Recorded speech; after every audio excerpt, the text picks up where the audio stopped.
People don't realize that dentists are one of the sickest people. I've been a dentist for 30 years. You were the first guy that we met that really understood that if you have toxicity brewing from the oral cavity, I can't detox you. Your teeth literally are neurologically connected to parts of your body. If there's an infection in the mouth, it could be dangerous. It could lead to your heart and you could die. 80% of chronic disease starts in the mouth. Amalgam fillings, they're the silver fillings that contain 50% mercury. A lot of people don't know that. And the ADA, the protective body, the American Dental Association would say, oh, it's fine. The mercury doesn't come out. It's safe. Then they said, well, it comes out, but it's too little to matter. These amalgam fillings are banned in most countries in the world. 2 states have banned fluoride. Something that you're putting in your body should not at all have any level of toxicity at any amount. Do you believe a root canal could be done safe? I can't wait to do this podcast. Smile Body. Okay, these are the dentists that we absolutely love. I can tell you this, you're going to learn a lot about dentistry today. Now, that sounds so boring, doesn't it? Okay, well, it's yeah, I mean, the thing is, it's more about whole body health and the gateway to how the mouth is the gateway, right? That's right. Here's where I would start. Could your headaches, could your fatigue, could your bizarre symptoms, your gut problems, your anxiety, your sleep problems, could that all be linked to your mouth? Absolutely. Exactly. That's what this show. That's how we just started. That's what this show's about right here. Yeah, I talk about it all the time. Absolutely. And the answer is yes. Yeah. Okay. We're going to peel that It apart. happens all the time. Yeah. We're going to peel that all apart because obviously I don't say this to brag or boast, but I believe that I am the number one referral in the world for dentistry, not just dentistry, but holistic dentists, and not just holistic dentists, 100%. but dentists who understand what cavitations are, the dangers of root canals, and all of those things that we're going to talk about today, because even holistic dentists really don't understand cavitation and some of the topics that we're going to discuss today. So we're going to peel it apart. I have to tell you, I always talk about the fact that you were the first guy that we met that really understood that if you have toxicity brewing from the oral cavity, I can't detox you. Correct. You always talked about this. So I kind of resonated with you about that. I'm like, oh my God. Yeah. If there's toxicity coming from the oral cavity, you can't do what you want to do. Absolutely. Functional doctors can't do what they want to do. So, you learn things in life, right? Through stories and things that happen. And when I was taking on clients myself, very, very sick and challenged people, I remember reading about these hidden infections in people's mouths that they didn't know were there, no pain, no symptoms. And when they would get this cleared up, they would gain their life back. So lo and behold, having this person in front of me, and I'm dealing with a very unexplainable illness. They went everywhere. They went to every doctor, spent all this money. They had money to spend. And I said, well, you know what? Let's go down that route, right? Read a lot about it. And this was many, many years ago. And so I sent her to a dentist who found 2 root canals that they took out, both of which their dentists were like, they're fine. They don't need to come out. But this person was like, no. We're doing everything the right way. Take them out. And found 2 severe cavitations. And you're going to hear more about what that actually is. And cleaned it up and got their life back. I've been a believer ever since. Well, the human body is amazing, and our natural ability to heal is actually inherent, right? But unfortunately, we messed it up. Yeah. As a society and as dentists, we have messed it up. We've put in so much toxins in the body for the sake of technology, for the sake of convenience, for the sake of saving the tooth, and we're for the sake of saving the tooth, we're disrupting the system of the body in so many different levels, and not just infections. You're right. Not just heavy metal toxicity. Nerve meridians. The nerve meridians are so huge and overlooked in the medical world completely. I text you about the time we knew. I want to tell you more about him. It's something more and more like as we are evolving, and that's one of the good things about biological dentistry. Like one thing that we're all about as far as biological dentists is that you cannot be the same dentist you were last year. Mm-mm. You have to keep evolving because that's the world. It is. Yeah. I mean, that's what's great about you guys. You keep evolving. All right. We're going to peel all that back because you just have those watching this.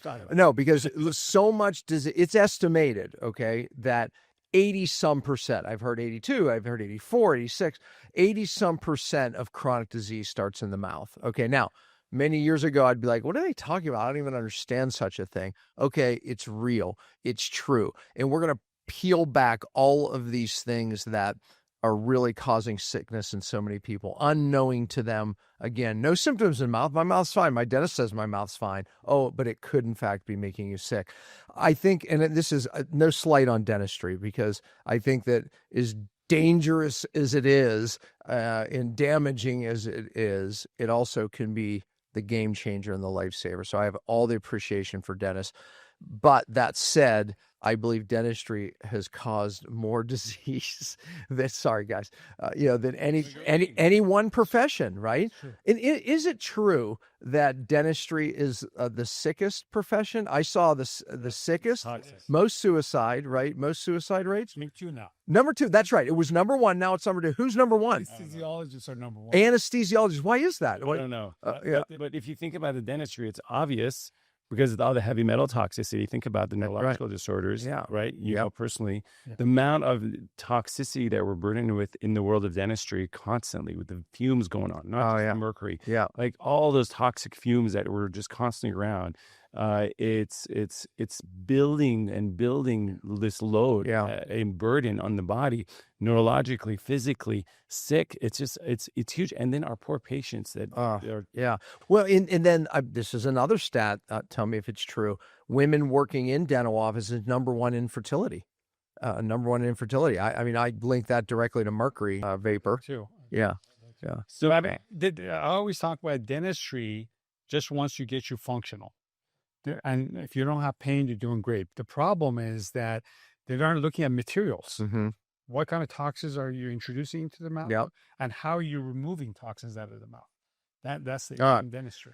No doubt. Okay, we set it up here. I mean, we set it up. But I want to actually go backwards in a minute, right? Because these guys are brothers, all right? Dr. Ben and Dr. Shawn. And I mean... For 2 brothers to end up in dentistry, I have to hear the story. First of all, let's back up. What do you think in your childhood? It's going to be probably 2 different answers, right? You were a dentist first, right? Yes. Okay, so you're the older brother. I already know that. Dog. But yeah, by how many years is my question? 7 years old. 7 years. Okay. So we'll start with you. How did you end up in dentistry? What happened in your childhood to cause you to be a dentist? It sounded so bad. That's a great question. I mean, to be honest with you, I was in high school and I had no idea what I was going to do. I was kind of stressed out. I'm like, what am I going to do? And I loved my dentist at the time. I used to go to, it was a family friend, Dr. Rod. Yeah. And I would go there to my dentist, and he was a great guy, great personality. He had a small little office, and I got my mercury fillings with him when I had mercury. Yeah. I had my story there too. Yeah. Sitting there, and I'm like, you know what? One day I was 17 years old or 16, somewhere around there. I'm like, you know what? I think I can do this. I love this. He's his own boss. Great guy. People love him. I know he was a dentist, and people loved him. It was kind of weird. And, I'm like, I think I can do because people are afraid of dentists. They're scary, aren't they? Yeah, I mean, the Bead brothers, they look really scary. And I'm like, you know what? I think I want to be a dentist. So I asked him, I'm like, do you mind if I can watch you and come and volunteer and kind of see how it is? He goes, sure. So I went to his office, and I sat down. I would assist him and kind of suction and kind of see what he was doing. And I'm like, I think I like this. I want to do this. So I kind of asked him to write me a letter of recommendation of what I was doing when I was in college, and I never looked back. So it's funny you said that, because that was my story, right? My neighbor, my best friends growing up, we grew up on the same street and, did everything together. Their father was a dentist, Dr. Soster. And I was like, man, I loved the lifestyle he lived, right? He would go hunting all the time. He had his own business, and he's making people healthier. Like, I could do that. Like, I was good with my hands, frankly. So I knew that I could be a really good dentist. And so I just kind of lived vicariously of like, I could do this. So literally you guys don't even know this, right? But, and by the way, we know each other very well, folks. So, but, thought, okay, I'm going to be a dentist, right? And I started college to be a dentist. I was in pre-dental at University of Pittsburgh. Did you know that? You didn't share that. Yeah. Okay. Yeah. I don't share that with many people, but maybe that's why I know so much about dentistry. But here's what happened. Then I did the opposite. I went into a dental practice and I was like, oh yeah, I'm not doing this. It was like, all of a sudden I realized that I just didn't want to do that. I didn't want to spend, sorry guys, I didn't want to spend my life in this position looking in people's mouths all day. So I bailed on it. But okay, what's your story? That's our story. He ended up a dentist. I bailed. Well, I had the benefit of Shawn being my older brother and get exposure through him. But what happened was in high school. So wait, back up. Did you guys have a great relationship growing up? Yeah. Well, because we were 7 years apart. Yeah. I was kind of like his dad almost. Yeah, that's a good number of years. Mentor. If it was 1 year apart, you might competitive. Yeah, exactly. So, growing up, I mean, I was kind of like taking care of him a lot, right? And then, so when I was, he taught me to ride my bike. He taught me to drive. He taught me about girls, how to dress, all that kind of stuff. It was him. It wasn't my dad. So we have you to blame. Yeah, right. For all these things. But let me tell you what happened. There's an interesting story. So when I was in high school, I took an anatomy course and I was like blown away. I'm like, oh my God, this is amazing how the human body works. I want to be a doctor.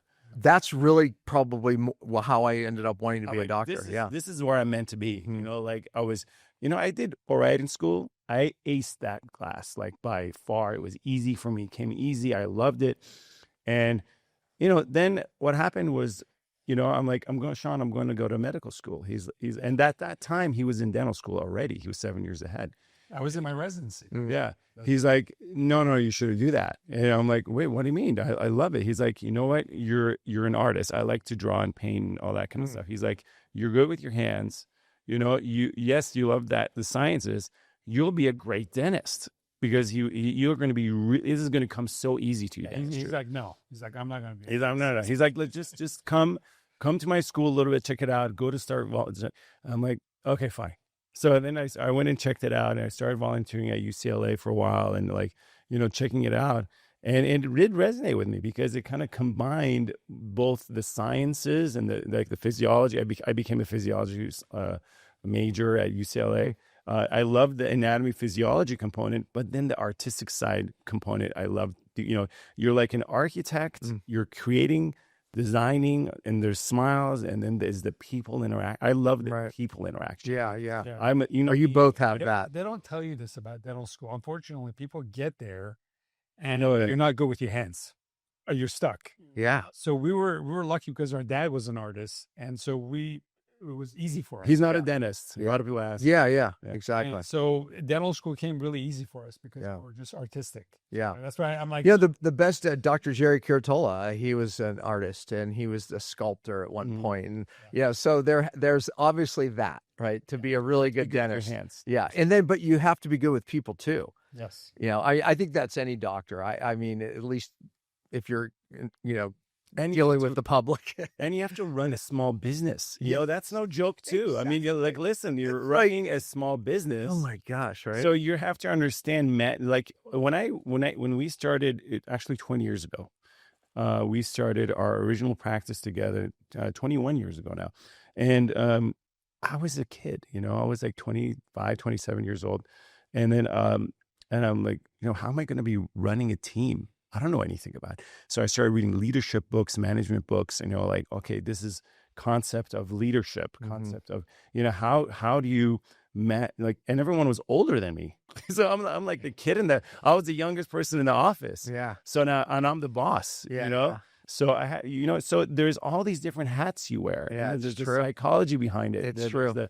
So for me, actually, I flourished in that, and I really enjoyed kind of bringing the best out of my team and like connecting with my team, connecting with my patients, and really having a positive impact in people's lives. And I was by myself at that time for 9 years. By the time he came in, and then we started practicing together, and dentistry, and that's why the suicide rate was so high.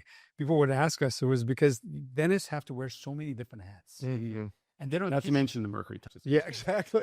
There's that too. The Mad Hatters. They don't teach you this. You just come. You're a doctor. Yeah. And there's a lot. And by the way, chiropractic, other medical professions are very similar, right? Similar. It's like, yeah, it's like they don't teach you anything, and here you are just trying to put it together yourself, and it doesn't end well a lot of times. No, but we were lucky. We both in dental school, went to the same school at different times, and we both just flourished there at the times we were there, and we both came out like very, very confident in what we're doing and who we are, and not knowing that we didn't know anything. We thought we knew everything. Oh yeah. Coming out of dental school, both of us separately were very confident, thinking like we're the best. We didn't realize we didn't know anything at all. Yeah. And now it's like we don't do anything that we learned in dental school. We do everything completely different. Yeah.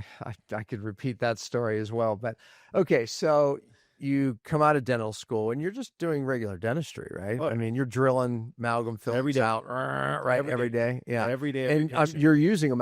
And just for people listening, that amalgam fillings, they're the silver fillings that contain 50% mercury. A lot of people don't know that, but they do. And the ADA, the protective body, the American Dental Association, would say, "Oh, it's fine. Yeah. It's just, the mercury doesn't come out." No, it's and then amalgamation. yeah, exactly. It's amalgamation. It doesn't come out. It's safe. And then they said, "Well, it comes out, but it's too little to matter." Yeah. And then, it went down. And we'll get to more of that in a minute. But okay, so you were doing regular dentistry.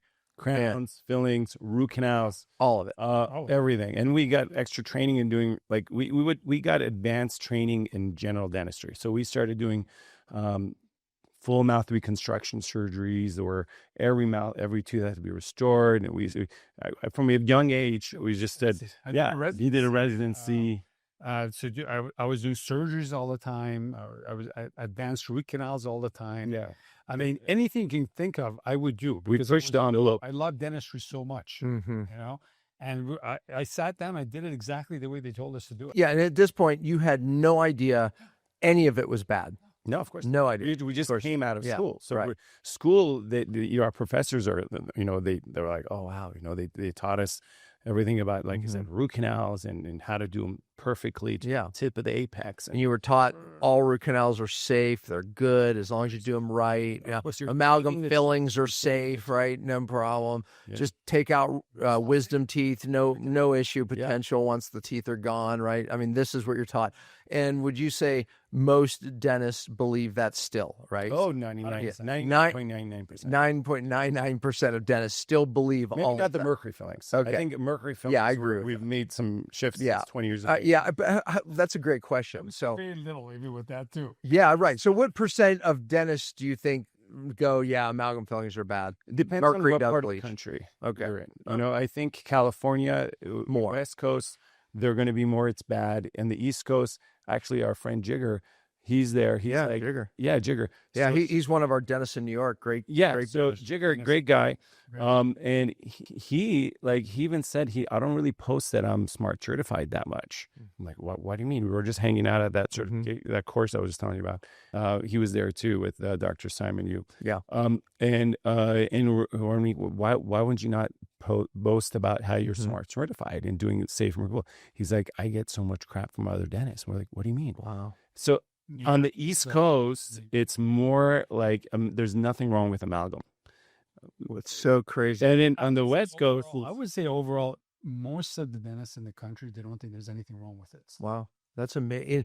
And yet it is so, it's been out there so long, so many years now. It's almost funny that these fillings do leach mercury vapor.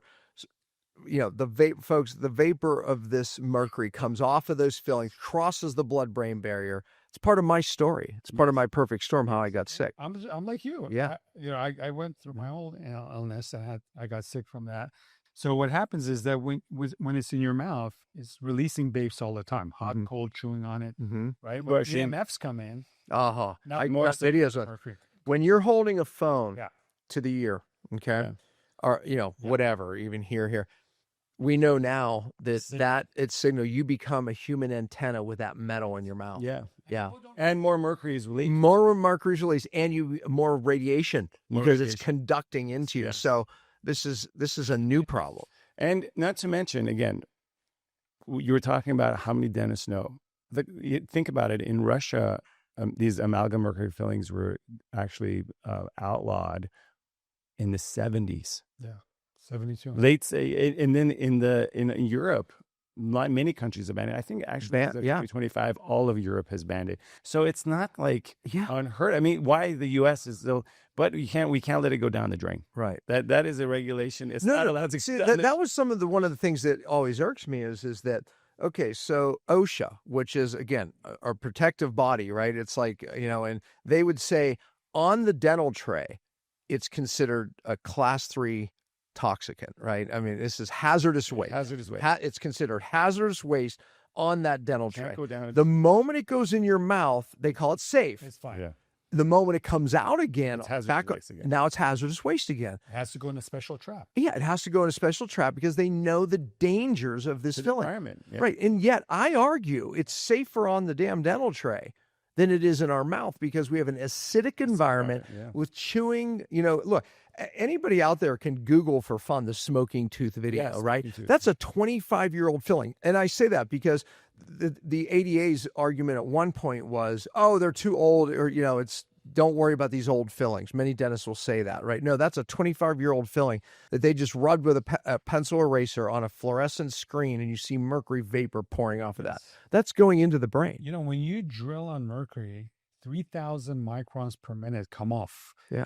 Odorless, tasteless, right? Yeah. When it touches your skin and hair, it gets absorbed into your body. That's right. People don't realize it. That's right. That's how I got sick. That's how I got sick. Yeah.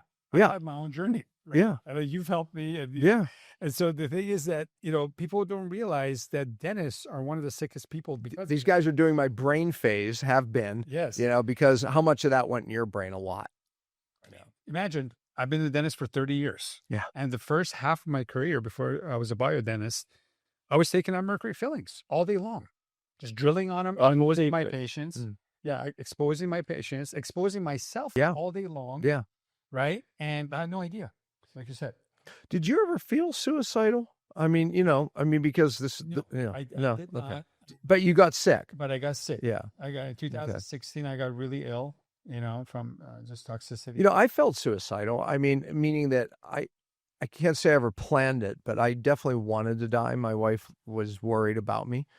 One of the classic signs of mercury is the psychosis that goes with it, right? You lose it. And then the unexplainable anger had it all. Yeah. Just weird symptoms, even like this, weird thing like that happens with the heart pain. It feels like angina, but it's not. And on our questionnaire, one of the things is, heart pain, if you're under the age of 45 for no reason, the people go to the doctor and go, yeah, they don't find anything. Well, that can be a mercury sign, right? Irritability, sound, noises. All these things are mercury, right? Hormonal imbalances. Hormone imbalances like crazy. Thyroid issues. Like crazy because it goes right for those receptors. What we want to make sure to always have the message out there is that please don't go and just take out. A lot of times people listen to this. So important. I'm going to go take out your mercury. So important. Oh, it's bad for you. I'm going to go take it out. And I always want to follow that up. And I've done, you've done videos. But by the way, that's what sent my bucket overflowing. Yeah, of course. Yeah, right. I was accumulating mercury from the time I was a kid. I always quote the Drash study, which is a German study. The number of silver fillings in mom's mouth is proportional to how much mercury they found in the baby's brain. That's on autopsies, right? So that's where it starts. So my mercury was accumulating because my mother had fillings. And then I got 2 fillings out. And one of my good friends did the work, right? He wasn't trying to harm me in any way. And fatigue started, but I never associated it. It wasn't until 3-4 years later that a bright endocrinologist said, I think you have mercury toxicity. And I said, I thought so too. A year before I did a blood test. Oh, that's the wrong test. It won't show up in your blood. That was, if you were getting exposed every day, it would, but it's worked its way out of the blood. It's so important to just, that process is what overflows the bucket. Absolutely. And so that's what happened. He drilled them out. And that overflowed the bucket. I got sick. And so please out there, anyone listening to this, do not go take out your mercury. That's the important one. You leave them in until you do it the right way. Absolutely. And these guys, tell them where you're at and where they can find you. Go ahead and do that now because people are writing notes. Well, we're in LA area. We're in the LA area. You can find us at our practice name is Smile Body. But our handle on social media is My Smile Body. Our website is mysmilebody.com. But again, you have to do it the right way. Yeah. And of course, and so many patients come in when I talk about you, actually, they're like, "Oh, Dr. Shawn, don't worry about it. I took out the mercury films a long time ago." I'm like, "Oh my God, that's actually a lot worse." Yeah. They're like, "What do you mean?" I'm like, "You got exposed." Yeah. And these are some of these symptoms that you're having. It's probably from the mercury. And if you go to a functional doc right now, you do a blood test on you, it's not going to show. It's ridiculous. Yeah. Or they just do a regular urine test, or they do a hair test, all of which is useless. Yeah, sure. But the fact is to the point, many people watching this have had their fillings out. What they don't realize is that mercury vapor crossed into the brain. And that mercury is locked there longer than they live. I mean, the half-life's longer than they live. So they go, "Oh, no, methyl mercury has a half-life of, what? No. That turns to inorganic mercury, and it will not come out of that brain unless you," and this is where we team up, because my protocol is, my brain phase is what I'm known for, of how to get it out of the brain safely. But you've accumulated. Amazing protocol. But I mean, we got to get the source out. I love what you do because it's incredible. I mean, so many patients come to us that they've been seeing you, and we're trying to assess their oral cavity, and they're like, "I feel so much better being done." Their lives changed. So, and then by the time they get into the brain phase, they're always saying, "Oh my God, I'm feeling so much better." So thank you for what you do, because it's there. But we need more dentists around the country doing this work, well, right? One of the things, on the brighter note, I mean, we're talking about some of this dark side of dentistry, but the brighter note is there's so much positive momentum happening right now. I mean, you feel it every day right now with Bobby, and what we're seeing is there is a shift. I mean, now 2 states have banned fluoride. That's amazing. Utah, the first. Right here. Utah, exactly. Utah and Florida. Yeah. And so now Utah, and then now Florida. So that's going to keep going. That's not going to stop. Mercury amalgam is next, adhering to you. And we're part of actually, so on the other side of things, we're working with biological dentists actually internationally on creating a certain standard. We all talk. And creating not only a standard of what's acceptable, what is biological dentistry, what is the correct way to hand manage cavitations, because people are all doing as you know, you people are just doing their own thing, not knowing what to do. So we're creating a standard internationally, and then also legislation. Us grouping together to kind of push legislation, getting caught up to the rest of the world. The U.S. is so behind in these things. Just like the food dyes, right? Yeah. I mean, all of it. But dentistry is way behind. I mean, like I said, these amalgam fillings are banned in most countries in the world, right? Yeah. And then here, of course, we don't want to put them in pregnant women or children. Well, children, they put them in. They do it for everyone. Yeah, they do it for everyone. Women, but isn't there like at least some warnings about that? Nothing. No? Nothing. No warning at all. Nothing. Wow. That's amazing to me. It's crazy. Yeah. And they'll tell women not to eat fish, but amalgam is way higher the amount of mercury than any fish exposure. I just told you 3,000 microns per minute comes off. It's huge amount. Yeah. I mean, it's like eating tons of tuna. I mean, come on. So the good, again, I'm always very optimistic. You know me well. I'm always like looking at the bright side. And so I'm super excited about this next chapter of wellness. And because, you've been on this mission for quite a while. And for us, one of our biggest admirations right now is really changing how healthcare is being done. And in starting with this collaborative process that you've created, that you're doing with dentists right now, this is what we believe is the future of healthcare in general. I agree. Is this collaborative approach. And Smile Body is actually, the name Smile Body means the mouth-body connection. And so we're excited about what's to come right now. Is this next chapter of health and wellness with, again, the help of Bobby and what he's doing in the government and everything. So now what we can do together, more and more relationships like this, naturopaths, integrative doctors, all working together with biological dentists that understand this standard. That's how we're going to make America healthy again. This collaborative approach, and stop treating people as like health issues in silos. The heart doctor, I don't know if you know about this. One of our patients, when I talk about the heart doctor should not just be looking at the heart, okay, right? If there's a heart issue, you should be looking elsewhere, okay? One of your patients, when I say yours as in a Pompa patient through the program, she had been going Remember that to it's crazy. to heart doctor for heart palpitations for 20 years. Okay.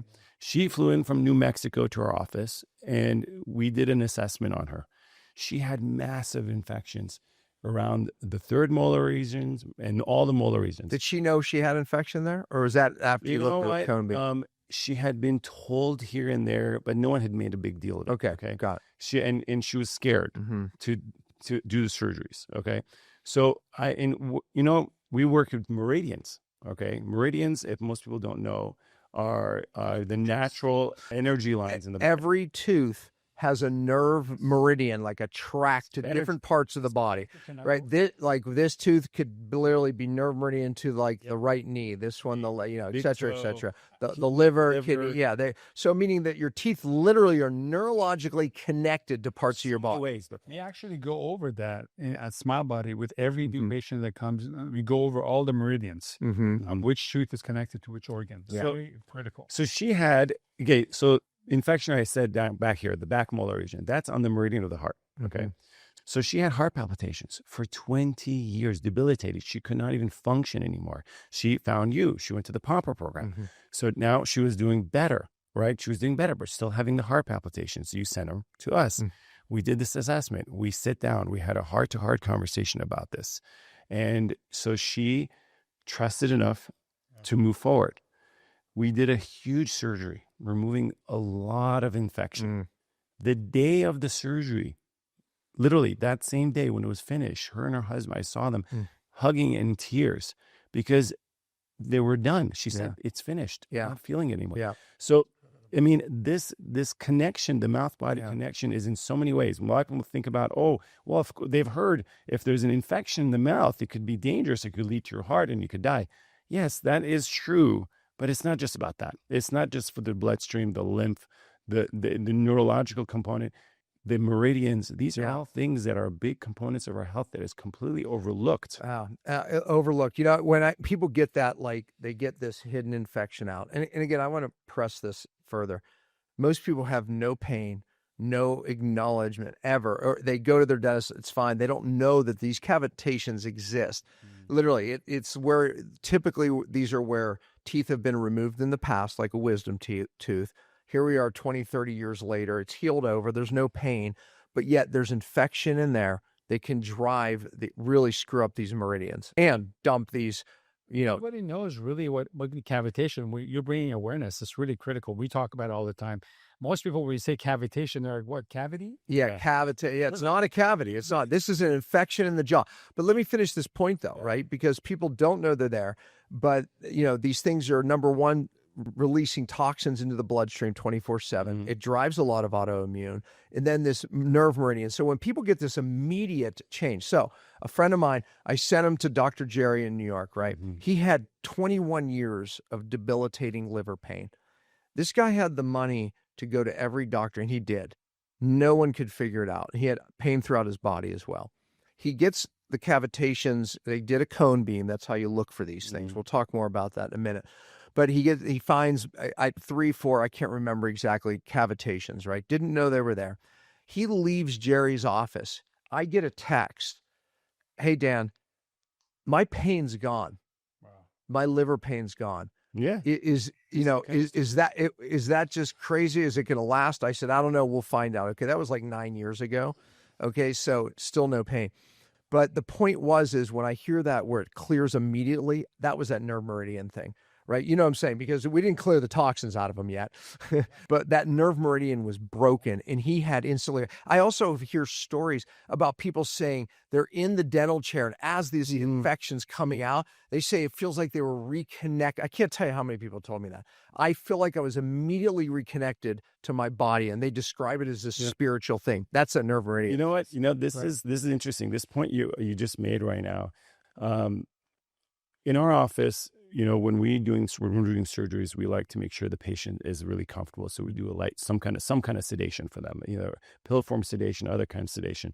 Do you guys experience? A lot of people avoided these procedures because of the anxiety. Yeah, they're afraid of dentists. Yeah, and dentists. Yeah, they hate the dentist, right? Yeah, so we want to make sure the whole experience is like it never happened. Kind of make a comfortable experience. And I was having this conversation about sedation dentistry, which we've been doing for 20 years. Yeah. I think it's we help critical patients so much. I see patients that would never go to the dentist anyways. So that's a whole other story. But here's the thing. I was having this conversation with a good friend of mine. You met him actually at A4M, Dr. Dome, right? Oh, yeah. Yeah. Yep. So he's a leader in the industry, right? He doesn't believe in doing sedation. So he does all his sedations with the patient just numb. And I told him, like, Dome, why don't you do the sedation? The patients are uncomfortable. They have anxiety. You'll help a lot more people if you do it. And he's like, no. He's going to start doing it. No. His reason is he said that, he wants the patient to actually have that experience that you just talked about. So when you're in it, when you're there, you actually start feeling immediately different while he's clearing out the toxins. You actually feel it right then and there as it's happening. So he says they need to feel that. They need to feel that experience. So for him, the German kind of it's a different philosophy. Comfort is a little different. I don't want to get too far down a rabbit trail here, but good old Hal Huggins, he was the father of biological dentistry, if you will, right? Lost his license, criticized all the time, but he said that you couldn't cross the midline because of these nerve meridians. Neurologically, don't do work here and then over here at the same time, even remove amalgam fillings. But when they would sedate people, you could cross the midline. So what it tells me, though, is sedation takes enough stress off of that it's worth doing. That's my philosophy. Yeah. So I'm a fan of sedation, thinking about Huggins' work. Yeah. And I've watched thousands of people go through this. Again, I send more people to dentists than anyone. And I can tell you, sedation, I think, is the way to go. I mean, at Smile Body now, we have all forms of sedation. We have 7 anesthesiologists. We have oral sedation, which everyone's sedated. Yeah. I would say 80% of the patients are. Is your whole office sedated? Like everyone's just laying around? Yeah. We're just very relaxed. We're very relaxed people. Everybody's sedated. Everyone's very relaxed. I don't know what happened to Mary? Oh, she's sedated. Here's a pill for you. He's a pill for you. We can't get our staff doing anything because they keep sniffing the sedation. Yeah. No, but to your point, what I always tell patients, sometimes, our patients are anti-medicine that come to us. They're trying to avoid prescriptions for good reason. And we are too. We're avoiding prescriptions. But what I tell my patients when they have a little, anxiety about doing sedation, in general, they have anxiety, but they have more anxiety about doing sedation.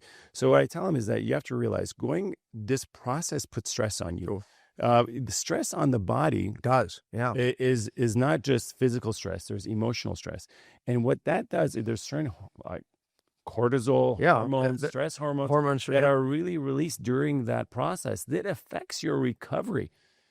This affects how you are, this whole process affects you. So when you are going through that process in a relaxed state, like you just said, the Huggins example, for example, it affects your recovery. It affects your outcome. So I love that patients can come in and come back the next day and say, and I'm like, how'd you do that? I'm not even feeling it. Well, exactly, and that's what I've seen. That's why I'm a fan of it. And by the way, I at some point I do want to give you a chance. You should see their office. I mean, you do have probably the most high tech dental office. Everyone I send their comments like, "Oh my gosh!" I mean, you have hyperbaric chamber, you have ozone, you have everything, red light therapy. You name the biohack for healing and recovery, y'all have it and do it. So, your office is immaculate. It's amazing. I mean, you would not believe it's. I always feel proud, sending somebody there because they're always like, wow, right? Mark Dante was like, that was the nicest dental office. I'm leaving my dentist. Right? Oh, and by the way, I was just with him last week, and he fired his old dentist, right? Because he went in and he said, you told me that tooth was fine. Oh. You told me it was fine. It wasn't fine. I saw the infection he pulled out of there. Yeah, the dentist was still trying to justify it. He's like, yeah, well, you know what? Me and my family aren't coming here anymore. You know, it's like, but how much of that happens, right? Where this guy had he had major infection. And I don't blame the dentist, honestly, because they only know what they know.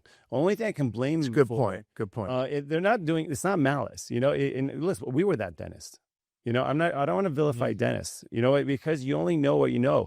But at the same time, the only thing I can say about dentists is that you have to keep growing. I mean, listen, if you're not growing, if you're still doing the same thing you've been doing since dental school, I'm sorry.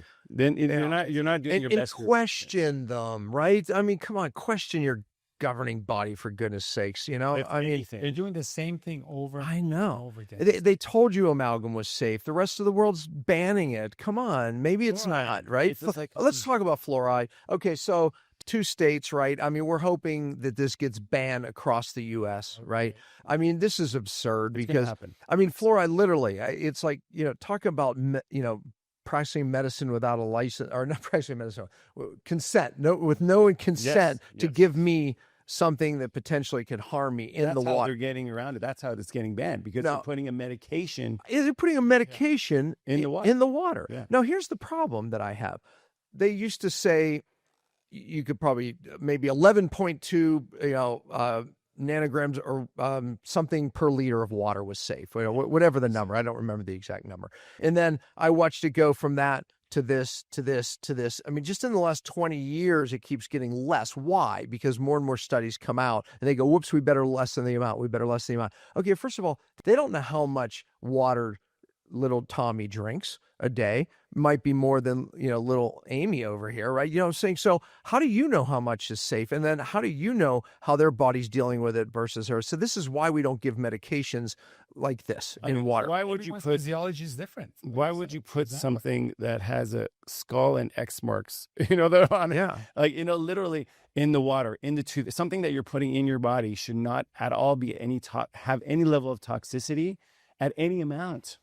So Bobby Kennedy's position is, hey, look, we should stop putting it in the water because of the studies. Another study just this past August showed like even more disturbing results, with IQ, just dropping IQ in children.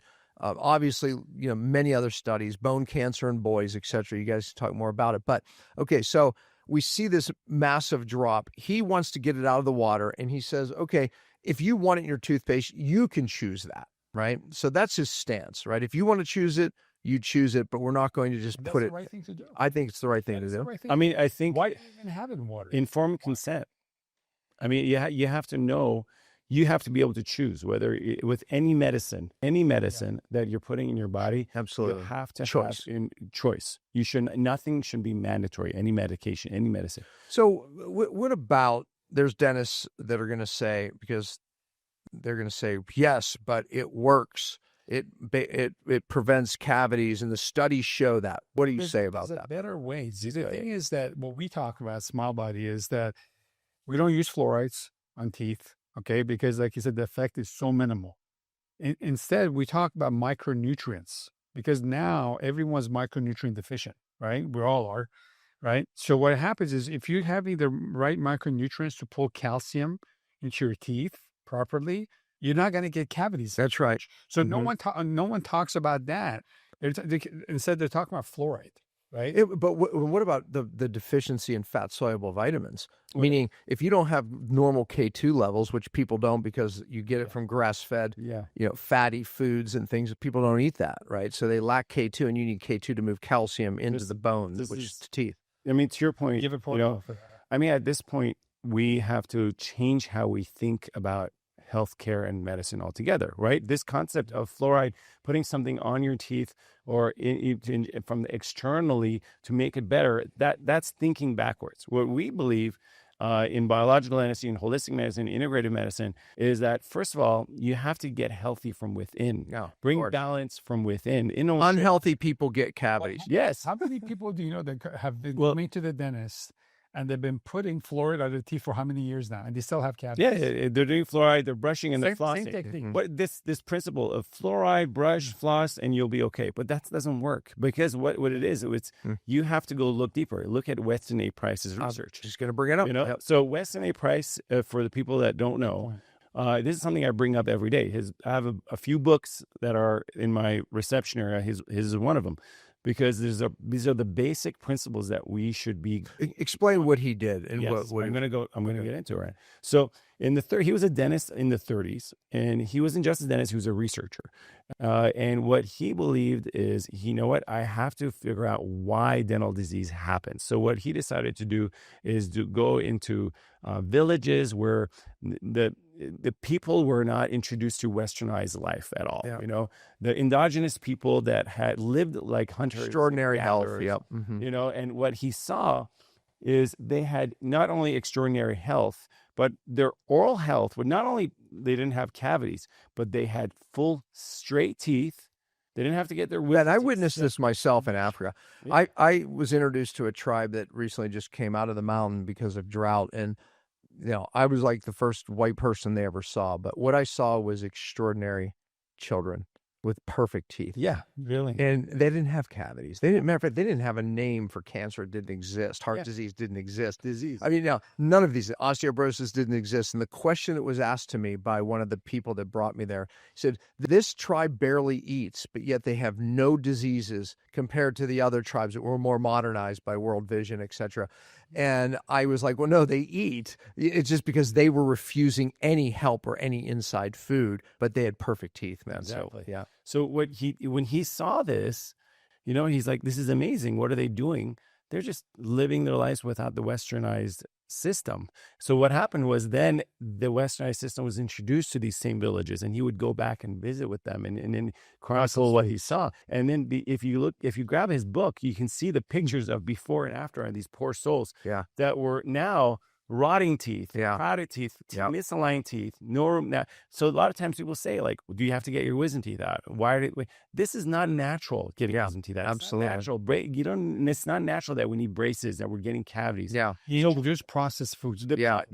So it's this concept of that we need to add fluoride externally to our tooth to get it healthy. It's backwards. Half-ass backwards. It's absolutely. Yeah. So that's my answer. So we're healthy. So what are the I mean, talk about a little bit of the poisoning effects of fluoride, right? You know, I mean, it's not what people think. I mean, we're just kind of throwing it out there that's bad.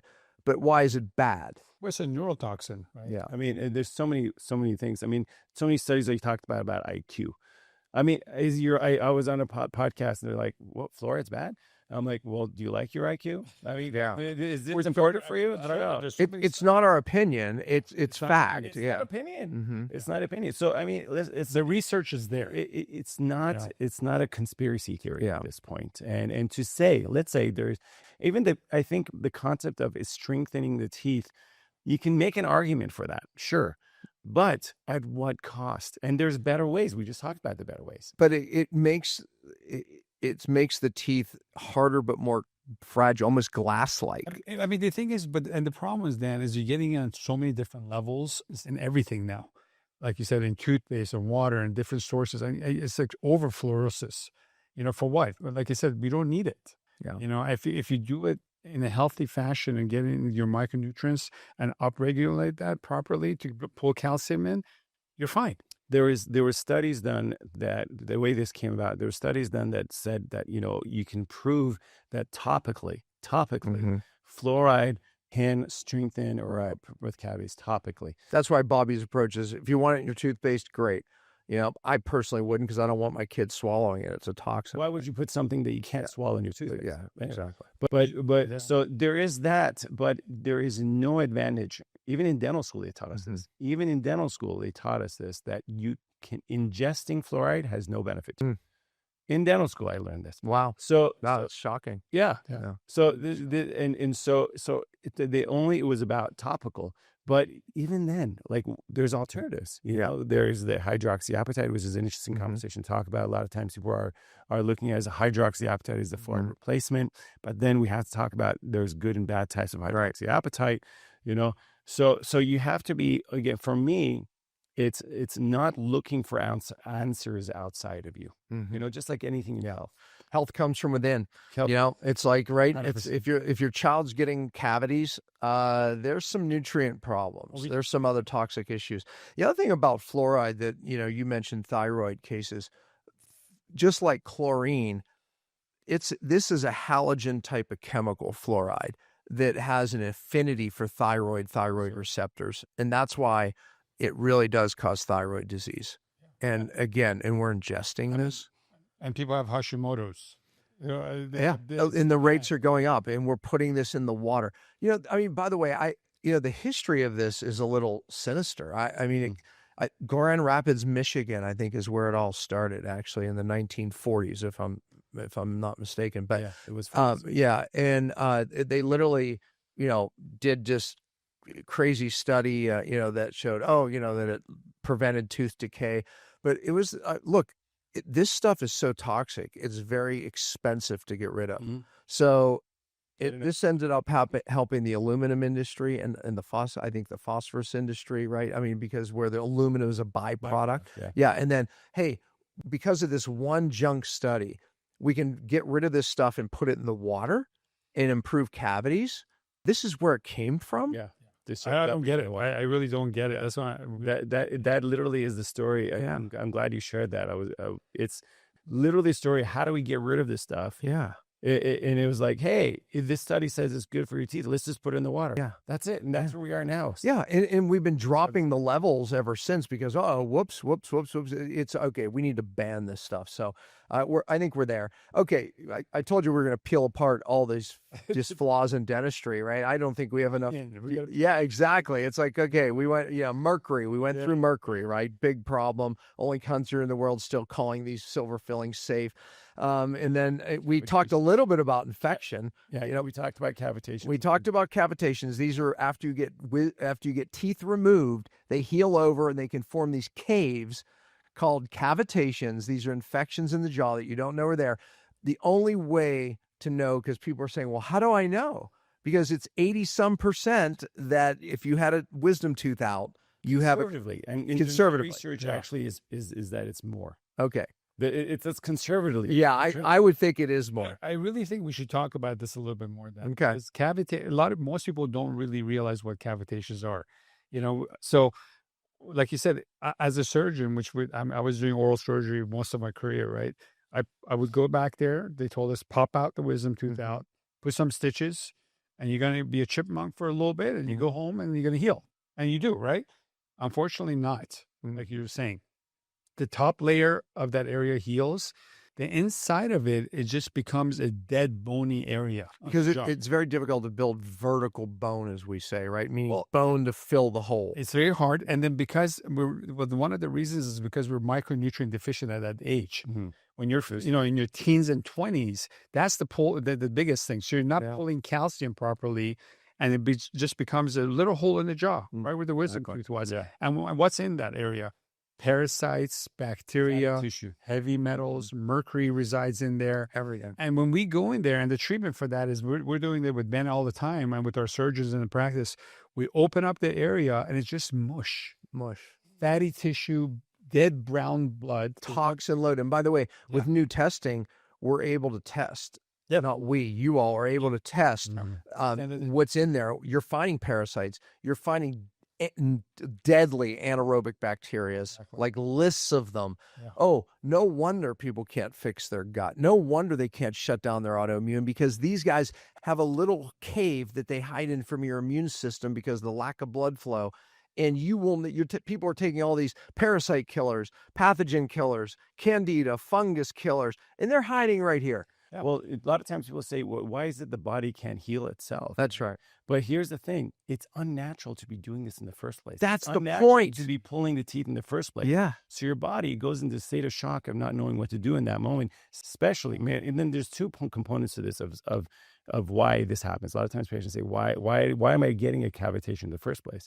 And Shawn mentioned the first thing is your body being prepared for healing. Nutritional deficiencies are such a big component of it. So vitamin D, vitamin K2, and minerals. Magnesium, zinc, all drivers of calcium going into your bone to heal. So not only that, just overall, like you said, fat-soluble vitamins, right? So the diet is horrible, especially at teenage years. Oh, the Eating worst, horribly. the worst. So, and then you're macronutrient deficient. So, and then the practitioner, that's a component too. So what you do if you do have to pull a tooth, okay, no, we have to pull a tooth sometime, right? It's dead, it's Right. dying. We'll talk about dead teeth probably at one point, but dead dying teeth are a thing. So we can't let a dead dying tooth in the jaw. So we have to pull a tooth sometime.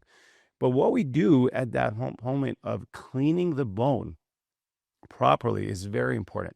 How we clean the bone, we have to clean the bone properly because there's ligaments, there's And if you leave that behind, Yes. infection just right. Yeah, so that helps create those cavitation areas as well. So you have to clean the bone properly with ozone, lasers. There's a whole protocol that's actually has to be standardized in dentistry, which is not.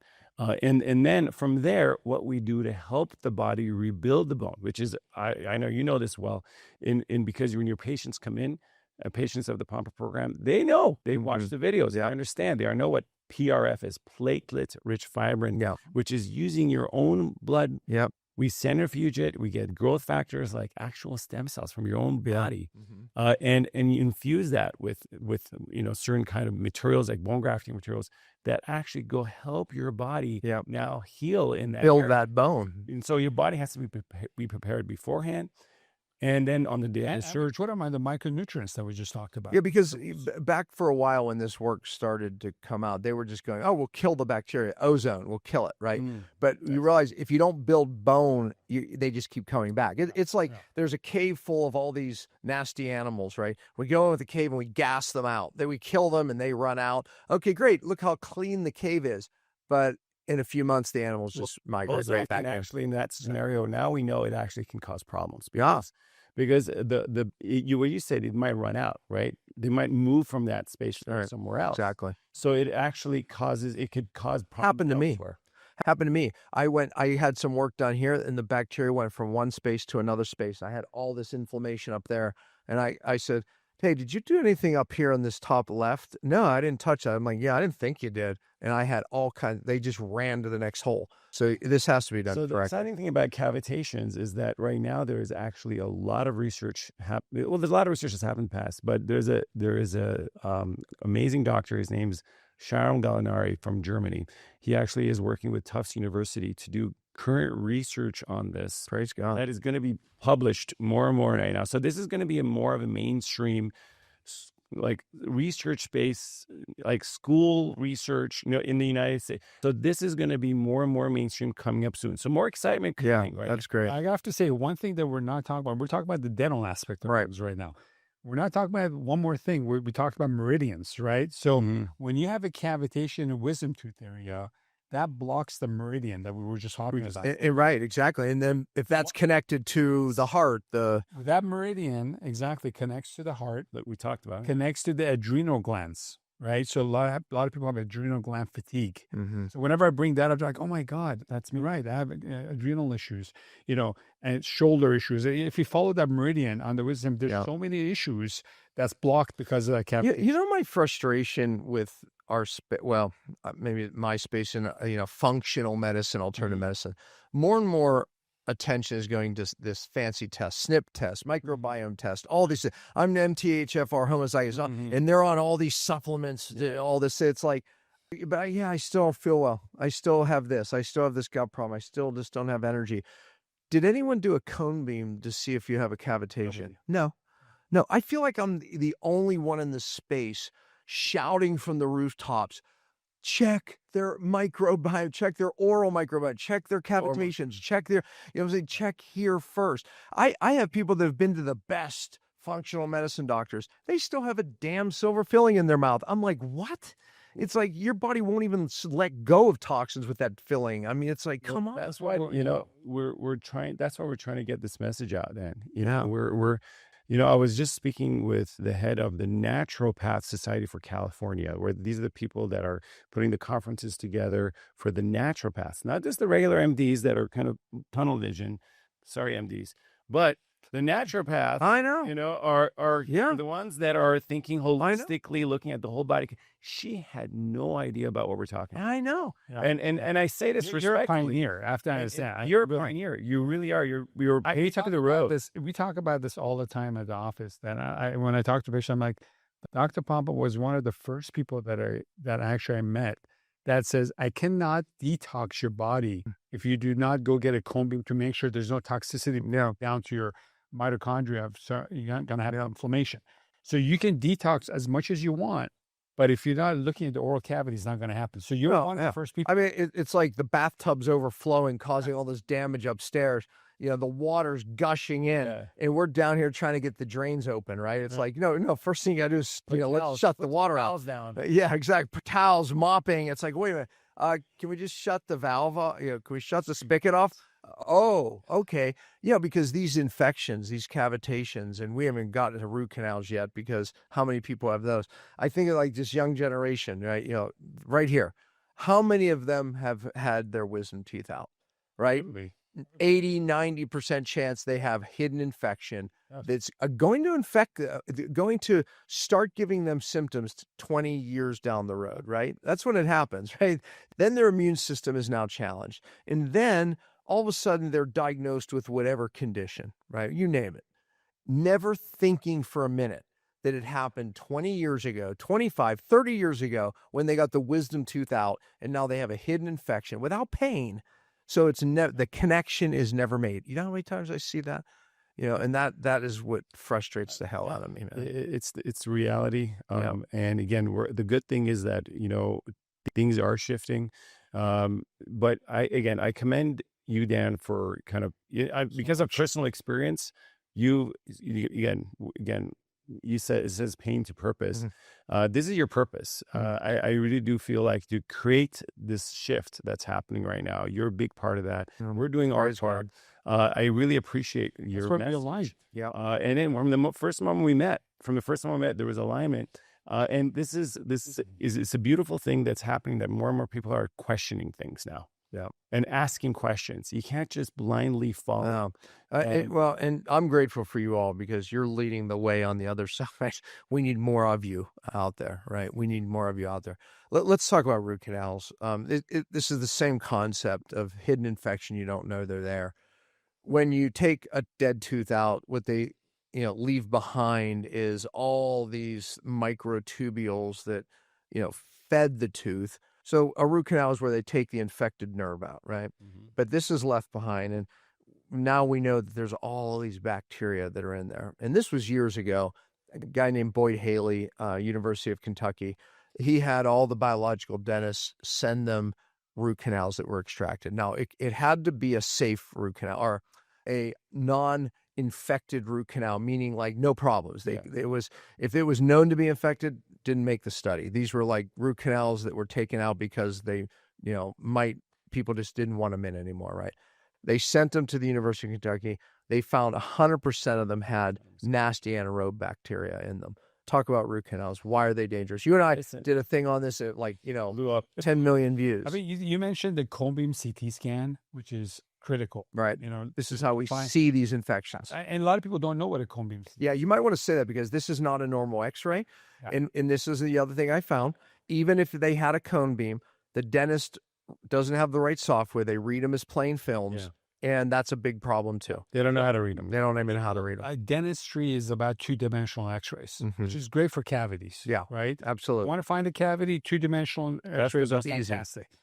A cone beam, people don't realize, if you really want to find hidden infections, like you're talking about cavitations, root canal infections, different kind of infections that we find, you need a cone beam CT scan. And not on any cone beam CT scan. Like a lot of times, like functional doctors or even yourself, they patients from your company that are coming in, some of these machines are really old. So it has to be a proper machine that we can read. And when we go there, we find a lot of hidden infections, like you're talking about root canals. Listen, we want to save the tooth if you can. It's wonderful. You want to save the tooth. But a lot of times what happens is, like you said, you can't clean out all the bacteria. They all get infected at some point. And if you have hidden infections that you don't know about, that's introducing toxicity into the body. And it creates microtoxins being released into the body all the time. And they have no idea where it's coming from. Do you believe a root canal could be done safe? Well, here's my to your thing is like this. I think there is a place for root canals as far as a temporary solution to get out of pain. Yeah. Okay, I can see that. Or adolescent that you don't want to pull the tooth right now. Like we have to control the pain, the situation. Mm-hmm. It's a great temporary solution as a pain reliever. Yeah. Knowing that, in it's short time, it's you know that it has to come out. It's not in my mind. Listen, you're talking to two people that had extensive training and to do root canals beyond what we learned. I'm great at it. You would say you would take pride in looking at those X-rays and say how well we did them and so on and so forth, and found extra canals that were missing. So we were passionate about doing a great job in root canals, but then we had to look at the research. We had to again keep evolving, and for us at this point in our career, we decided there's no way we're going to do root canals anymore for patients because we don't feel like it's actually doing the right thing. Now, when patients, let's say the nerve is dead or dying, okay, we tell them, this is my philosophy. If you want to do a root canal, there's a local root canal specialist I'll refer you to. He's an outstanding dentist. I'll refer you there. Go do a root canal. But I want my patients to be their own health advocate. They have to understand pros and cons and any informed consent decision. Mm-hmm. And they have to decide what's right for them. And if they're informed properly, then you decide.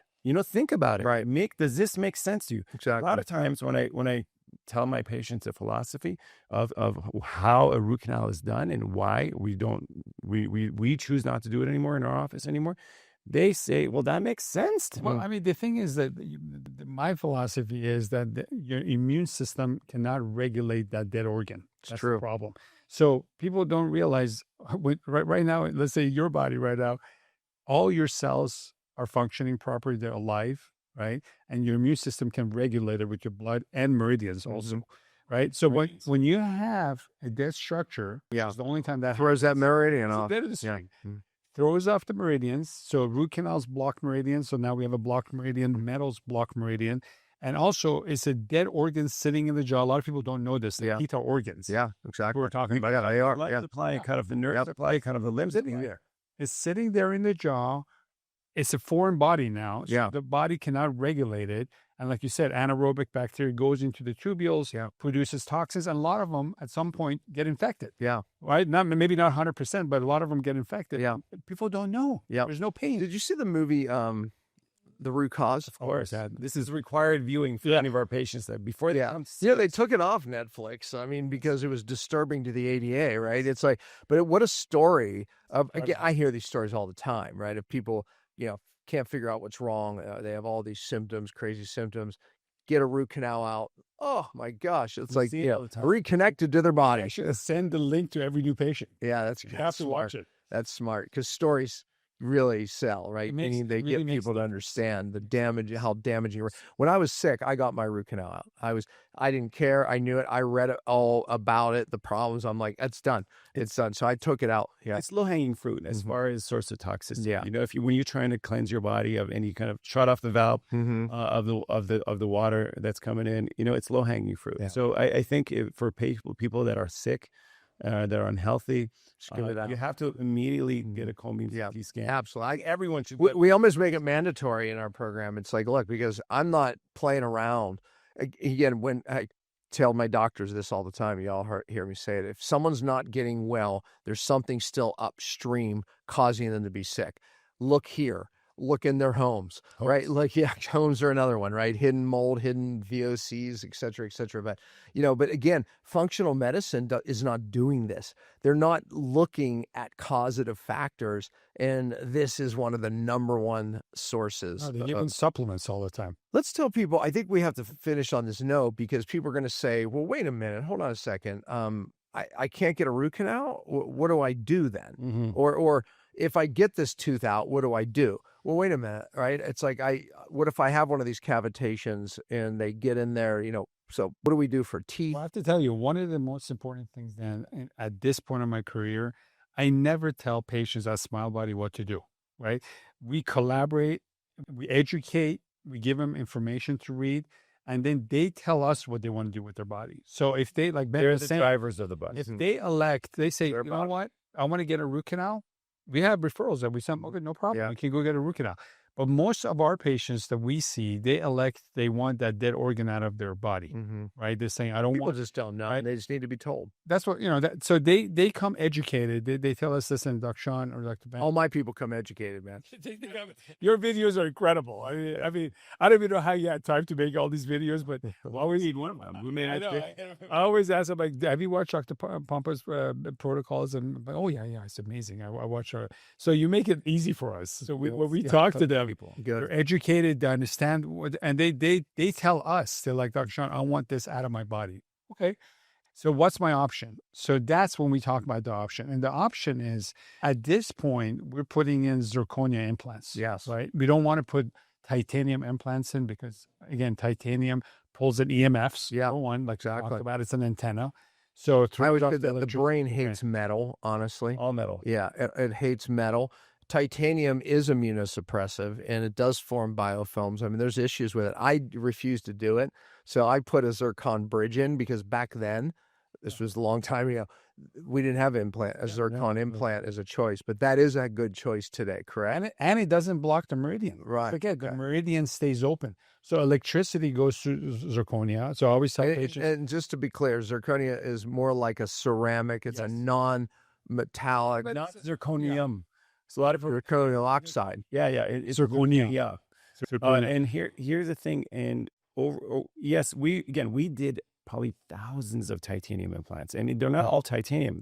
There's more metals in there. Titanium is just the number one by far ingredient as far as what's made up of that implant, but it's not only titanium. So again, that's contributing to your heavy metal toxicity, meridian blockages, attracting those EMFs that we just talked about. So all those factors are important in metal restorations that we should be avoiding in the mouth, titanium implants being one of them. Better alternative, of course, now we have ceramic implants. Ceramic implants have been around for over 20 years. Most people don't realize. It's gone and improved over the years. Absolutely. Shawn and I have been placing them for how many years? I don't know, a lot of years. But we've gone through a lot of different types of them, actually. Looking at the different brands, looking at what's the best way of doing it. Now we've settled on, over the past few years, a brand that's out of Switzerland that is, by and large, head and shoulders above any other type. It's called the SDS, Swiss Dental Solutions. Okay. This type of implant now, when we put it into the body, we're using with PRF, they actually now, not only to get bone integration, but the gums attached to it, and beautiful. Wow. Yeah. So that's the key, and this is where dentistry has to go to. It's the future. Yeah. This is the future. I'll tell you, dental and medical together. I know. We didn't even talk about galvanism. That's when you have two different types of metal in the mouth, like a titanium implant, and you have a crown, and it creates literally a battery-like effect, a current that your brain hates.